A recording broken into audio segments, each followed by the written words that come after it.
پیدا، وہ سحر جس سے لرزتا ہے شبستان وجود، ہوتی ہے بندہ مومن کی اذان سے پیدا۔ میں نوجوان اسکالر زید حسین سے درخواست کروں گا کہ وہ اپنا تحقیقی مقالہ پیش کریں۔ بسم اللہ الرحمن الرحیم۔ معزز حاضرین اکرام، معزز مہمان گرامی، میرا موضوع ہے علامہ اقبال کا پیغام، نوجوانوں کے نام اور عالمی نوجوانوں کی تحریک پر اس کے اثرات۔ کسی بھی قوم کا روشن مستقبل اس کے نوجوان ہوا کرتے ہیں۔ قوم کی ترقی کی راہ تبھی ہموار ہوتی ہے جب نوجوان ذہنی اور فکری طور پر راست روی کو اختیار کرے۔ یہی وجہ ہے کہ دنیا میں جتنی بھی تحریکوں نے جنم لیا ہے، جتنے بھی انقلاب آئے ہیں، نوجوانوں نے ان میں اپنا کلیدی کردار ادا کیا ہے، کیونکہ نوجوانوں کے اندر جوش، جذبہ، ہمت، حوصلہ ہوتا ہے، جن کی بدولت وہ دنیا میں کسی بھی آفت سے نپٹنے کا حوصلہ اور ہنر رکھتے ہیں۔ اقبال ایک بلند مفکر ہونے کے ناطے، ایک ذی شعور رہنما ہونے کے ناطے، وہ اپنی شاعری میں نوجوانوں کو اولین مخاطب ٹھہراتے ہیں۔ آپ دیکھیں اسرار خودی سے آپ شروع ہو جائیں۔ اسرار خودی کا آغاز ہی وہ مولانا روم کی مشہور اور طویل غزل کے 3 اشعار سے کرتے ہیں۔ دی شیخ با چراغ ہمی گشت گرد شہر، وہ کہ ایک شیخ دن کی روشنی میں چراغ لیے کچھ تلاش کر رہا تھا اور صدا لگا رہا تھا کہ مجھے کسی انسان کی تلاش ہے۔ ان سے کسی نے پوچھا کہ کیا یہ جو بازار زندگی میں لوگ چل پھر رہے ہیں یہ انسان ہی تو ہیں؟ انہوں نے کہا نہیں، ان میں جانوروں، حیوانوں اور درندوں کی صفات پیدا ہو گئی ہیں۔ مجھے ایسے انسان کی تلاش ہے جو شیر خدا، رستم دستاں جیسا شجاع اور بہادر انسان ہو، جو معاشرے سے ظلم و ستم اور فساد ختم کر کے معاشرے کو ایک زبردست انقلاب سے آشنا کرے۔ اب اسرار خودی کو دیکھیں، اسرار خودی کے آغاز سے لے کر آپ جاوید نامہ تک جائیں تو اقبال جگہ جگہ نوجوانوں سے مخاطب ہوتے ہیں۔ اپنی تمام امیدوں، آرزوؤں کا مرکز نوجوانوں کو ٹھہراتے ہیں۔ آپ جاوید نامہ کے آخری اشعار پر بھی توجہ دے لیں تو اقبال ان فارسی اشعار میں یہ فرماتے ہیں کہ میں نے تمام عمر تمہیں دین مصطفیٰ کے اسرار سمجھانے میں بسر کی ہے، اور اگر تم اس پر عمل کرو گے تو میں قبر کے اندر بھی تمہارے لیے دعا گو رہوں گا۔ اقبال کا کلام بھرا پڑا ہے نوجوانوں سے، وہ اپنی امیدیں وابستہ کرتے ہیں۔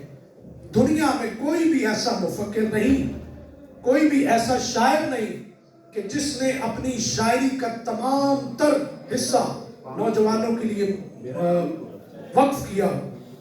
فرماتے ہیں محبت مجھے ان جوانوں سے ہے، ستاروں پہ جو ڈالتے ہیں کمر، اس قوم کو شمشیر کی حاجت نہیں رہتی، اور جس کے جوانوں کی خودی صورت فولاد۔ یہ کس قدر بڑا ایک راز پیش کر رہے ہیں اقبال کہ دیکھیں اس قوم کو اسلحے کی ضرورت نہیں پڑے گی جس قوم کے نوجوانوں کی خودی صورت فولاد بن جائے۔ اور آج اگر ہم پاکستان میں یا عالمی صورتحال پہ بس منظر نامہ دیکھیں تو اگر ہم نے اپنے نوجوانوں کی خودی ڈیولپ کی ہوتی تو آج ہمیں بہت سارا بجٹ دفاع میں خرچ نہ کرنا پڑتا۔ تو اقبال جو ہے جہاں اپنی امیدیں وابستہ کرتے ہیں وہاں ان پر تنقید بھی کرتے ہیں۔ نوجوانی را چوبینم بھی ادب، روز من تاریک می گردد چو شب، کہ جب میں کسی نوجوان کو آداب سے، ایٹیکیٹ سے، مینر سے نا آشنا دیکھتا ہوں تو میرا دن تاریک رات سے بھی زیادہ سیاہ ہو جاتا۔ تیرے صوفے ہیں افرنگی، تیرے قالین ہے ایرانی، لہو مجھ کو رلاتی ہے جوانوں کی تن آسانی۔ جہاں وہ تعریف کر رہے ہیں وہی جمع ہے قبیلے کی آنکھ کا تارا، شباب جس کا بے داغ ہو ضرب ہے۔ جہاں وہ تنقید کرتے ہیں وہاں ان سے امیدیں بھی وابستہ کرتے ہیں، ان کے اندر موجود خامیوں کا بھی تذکرہ کرتے ہیں، اور جو ان سے چاہتے ہیں ان کا بھی تذکرہ کرتے ہیں۔ مثلا 21 مارچ 1932 میں وہ خطاب کرتے ہوئے آل انڈیا مسلم لیگ کے سالانہ اجلاس میں نوجوانوں سے مخاطب ہو کر کہتے ہیں اور پلان دے رہے ہیں، میں ہندوستان کے تمام بڑے شہروں میں خواتین اور لڑکوں کے ثقافتی ادارے تشکیل دینے کی تجویز پیش کرتا ہوں، جن کا سیاست سے تعلق نہ ہو۔ ان کا بڑا مقصد نوجوانوں کی خوابیدہ روحانی صلاحیتوں کو بیدار کرنا ہے۔ کیا کرنا ہے؟ روحانی صلاحیتوں کو بیدار کرنا ہے۔ اس مقصد کے حصول کے لیے میں ان کو آگاہ کرتا ہوں، میں آگاہ کرنا چاہتا ہوں اسلام نے انسانی ثقافت اور مذہبی تاریخ میں کیا کارنامے سر انجام دیے ہیں اور مستقبل میں مزید کیا امکانات ہو سکتے ہیں۔ واضح طور پر اقبال کی نظم میں نوجوانوں کی تربیت کے لیے وہ یہ چاہتے تھے کہ ہر بڑے شہر میں ایک یوتھ کلب ہو، یوتھ ڈیولپمنٹ سینٹرز ہوں، جہاں انہیں ذہنی اور فکری اور روحانی طور پر تیار کیا جائے لیڈرشپ کے لیے، ان کے اندر خود ہی ڈیولپ کی جائے۔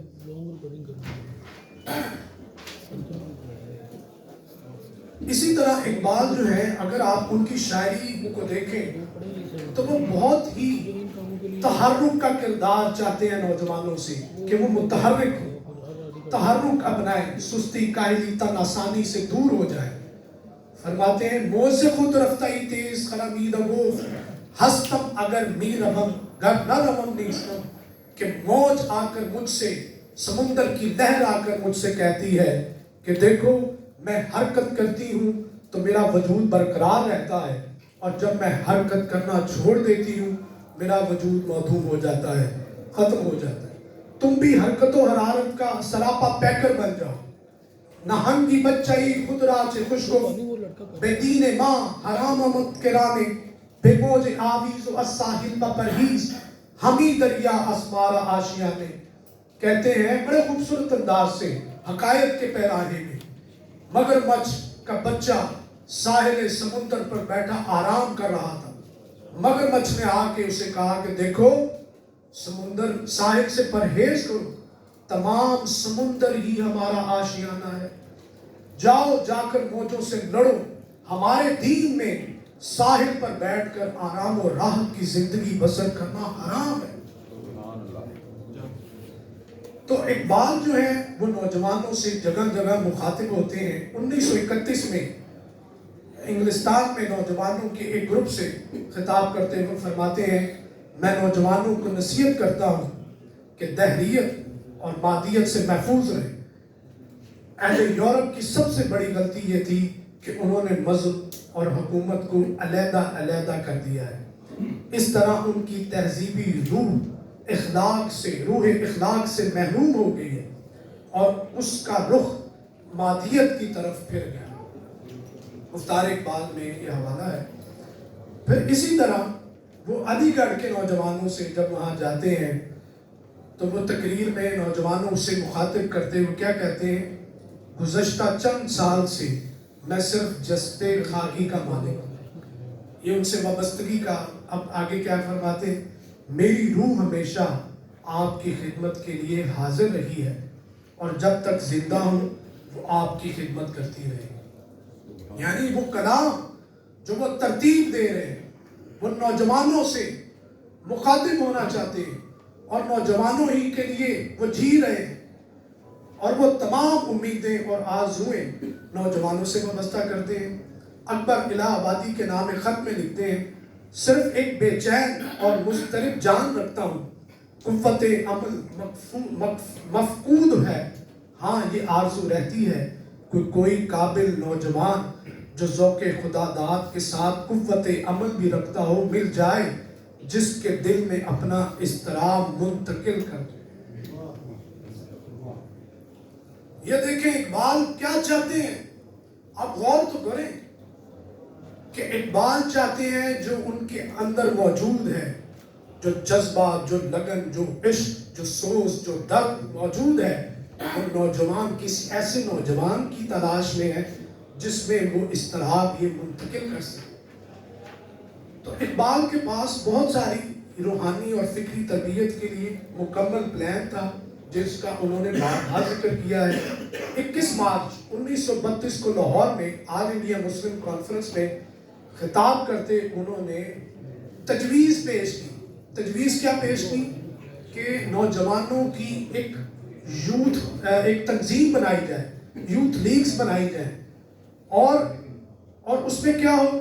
وہ کہتے ہیں کہ اس ایک مرکزی تنظیم کے تحت سماجی خدمت، نامطلوب رسوم و رواج کی اصلاح اور معاشرے کی اقتصادی فلاح و بہبود کے کام سر انجام دے وہ تنظیم۔ تو اس سے دیکھیں کہ اقبال ایسی کہہ نہیں دیتے محبت مجھے ان جوانوں سے ہے۔ اب وہ دیکھیں محبت بھی اس نوجوان سے کرتے ہیں ستاروں پہ جو ڈالتے ہیں کمر۔ وہ ہر ایک یوتھ کے نوجوان سے محبت نہیں کرنا چاہتے، وہ صرف اسی پر توقع کرنا چاہتے ہیں جو ستاروں پر ڈالتے ہیں جو کمر۔ پھر اقبال نے شاہین کے ساتھ نوجوانوں کو تشبیہ دی ہے۔ ویسے تو وہ کبھی چیتے کی آنکھ سے تشبیہ دیتے ہیں، کبھی جگنو، پروانے، شمع کے ساتھ تشبیہ دیتے ہیں، لیکن وہ شاہین کے ساتھ پورا فلسفہ نوجوانوں کے ساتھ جوڑتے ہیں اور چاہتے ہیں کہ شاہینی صفات نوجوانوں کے اندر پیدا ہو جائے۔ ظفر احمد صدیقی کے نام خط میں لکھتے ہیں کہ شاہین کی تشبیہ محض شاعرانہ تشبیہ نہیں، اس پرندے میں اسلامی فکر کی تمام خصوصیات پائی جاتی ہیں۔ خوددار اور غیرت مند ہے، کسی اور کے ہاتھ کا مارا ہوا شکار نہیں کھاتا، خلوت نشین رہتا ہے، تیز نگاہ رکھتا ہے اور بلند پرواز۔ اب یہ 5 کوالٹیز نوجوانوں میں وہ پیدا کرنا چاہتے ہیں۔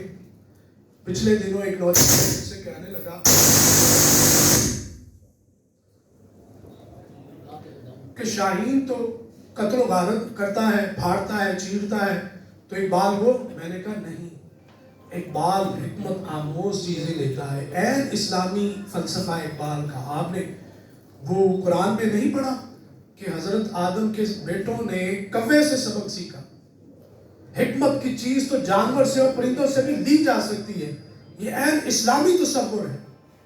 تو اقبال جو ہے وہ چاہتے ہیں خوددار اور غیرت مند نوجوان بن جائیں، کسی دوسرے پر توکل نہ کریں، دوسروں پہ ڈیپینڈنٹ نہ ہو، خود اپنی منزل کی راہ تراشیں، یہ سب سے، پھر حرام سے بچیں، حلال کھائیں اور ایسے ناجائز ذرائع سے بچتے رہیں۔ فرماتے ہیں شاہین کبھی پرواز سے تھک کر نہیں گرتا، پردم ہے اگر تو نہیں خطرہ افتاد۔ آپ دیکھیں شاہین ایسا پرندہ ہے جو 10,000 سے لے کر 15,000 فٹ کی بلندی پر اڑتا ہے، ایک طیارے سے بھی زیادہ اونچا اڑتا ہے۔ وہ کیوں اتنا بلند پرواز رہتا ہے؟ کیونکہ اس میں سستی، کاہلی، تن آسانی پیدا ہو۔ جب انسان کے اندر سستی، کاہلی اور تن آسانی پیدا ہو جاتی ہے تو اس کی تمام صلاحیتیں جو ہیں وہ زوال کی طرف جانا شروع ہو جاتی ہیں۔ آپ دیکھیں نوجوانوں کے اندر فلسفر انسانی زندگی کو 3 ادوار میں تقسیم کرتے ہیں، ایک بچپنا، دوسرا نوجوانی اور تیسرا بڑھاپا۔ بچپن میں انسان بہت کم علم، کم فہم ہوتا ہے، دل و دماغ ہونے کے باوجود کم فہم ہوتا ہے، کچھ کر نہیں پاتا۔ اسی طرح بڑھاپے کے اندر انسان کی جسمانی اور ذہنی صلاحیتوں کے زوال کا دور ہوتا ہے، لیکن جو نوجوانی کا زمانہ ہے وہ انسان کی ذہنی اور فکری صلاحیتوں کے عروج کا زمانہ ہوتا ہے۔ تو اس لیے اقبال جو ہے وہ چاہتے ہیں کہ نوجوان اپنا کردار، بھرپور کردار ادا کرے، اور وہ شاہینی صفات سے تشبیہ دیتے ہیں، اے طائر لاہوتی اس رزق سے موت اچھی جس رزق سے آتی ہو پرواز میں کوتاہی، گزر اوقات کر لیتا ہے یہ کوہ بیاباں میں کہ شاہی کے لیے ذلت ہے کار آشیانہ بندی۔ کار آشیانہ بندی کیا ہے؟ دنیا کے جنجال میں الجھنا، ایک جگہ مقام کر لینا۔ لیکن شاہین ایسا پرندہ ہے